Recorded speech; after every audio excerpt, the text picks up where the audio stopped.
Welcome to Gardening with Miss Chris. You're a metro urban gardener. Learn to grow your own veggies from your front yard, side yard, backyard, even from your windowsill. A pantry with the freshest organic vegetables, delicious and packed with nutrients right outside your door. It's fun and easier than you think. So spend some time with Miss Chris and let's put our ear to the earth and learn the basics. Grow your own veggies and fruit year round. It's early in the morning, cool outside, a great time to harvest my potatoes. This is zone 8A, and the best potatoes to grow in my area are what they call short season potatoes, because between 90 and 120 days you can actually do a harvest. And I know it's time to harvest the potatoes because they bloomed about 4 weeks ago, and I actually have been harvesting a little bit since they bloom. I might take just a couple just for the meal for that day, but now it's to the point that the plants are about to die back. They're starting to turn color, and it's just time to do a complete harvest. When you harvest them earlier, the skins are real delicate and can easily rub off, but now that they've been in the ground for a significant amount of time since the bloom, over 4 weeks, it usually happens in 2 to 4 weeks after they bloom that the skin is hardened, I can fully harvest them and put them up and cure them for storage.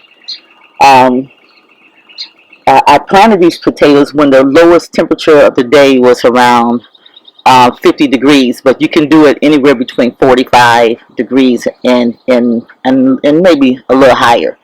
In my area, that happened on the last week of February.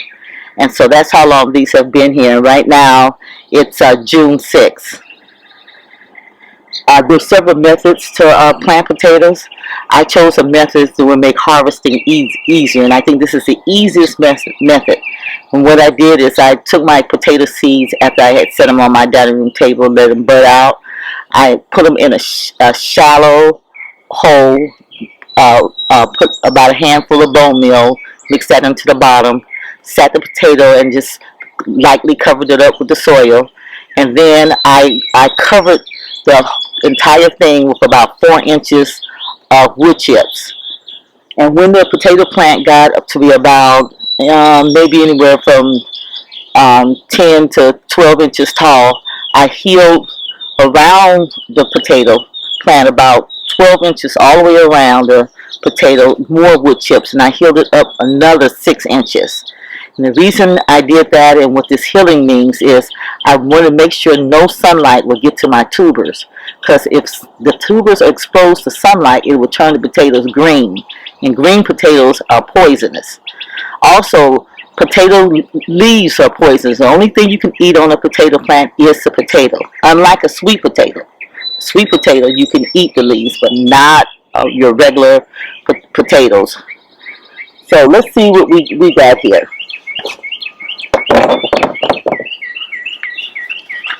Now the tubers usually form around up to about 12 inches around the perimeter of the base, and that's why you want to heal it out wide.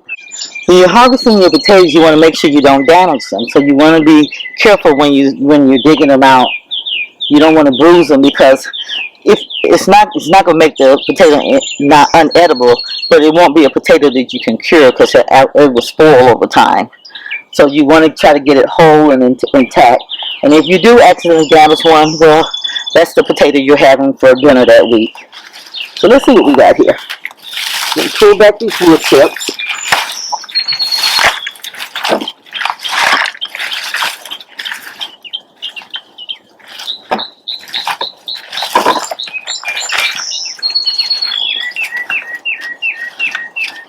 All right, and I'm just going to lift, see if I can get some more of these wood chips pulled back. And I'm just going to pull the whole thing up. Oh, wow.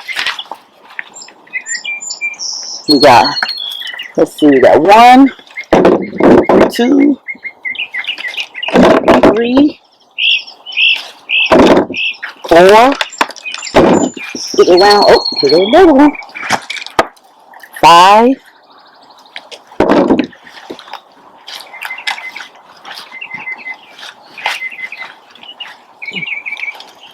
There's another one. 6, 7. Oh, there's another one.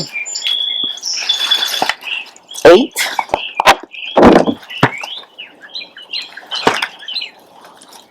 9.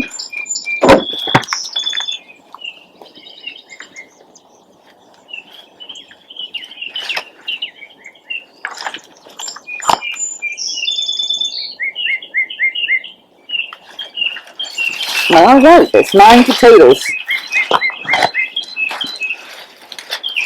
I'll just put this in my compost pile.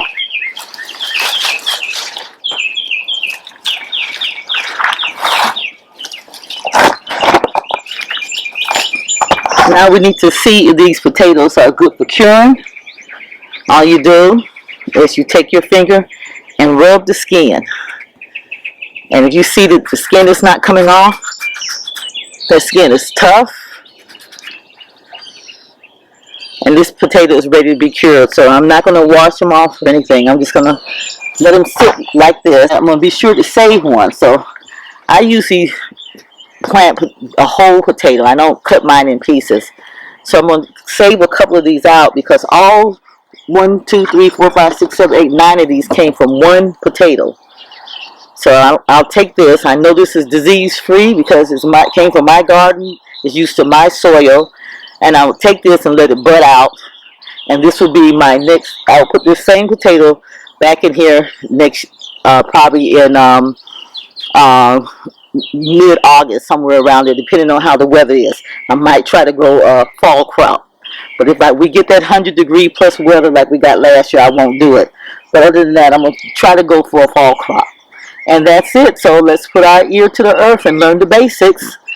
It's grow your own food. It's easier than you think. And it's delicious.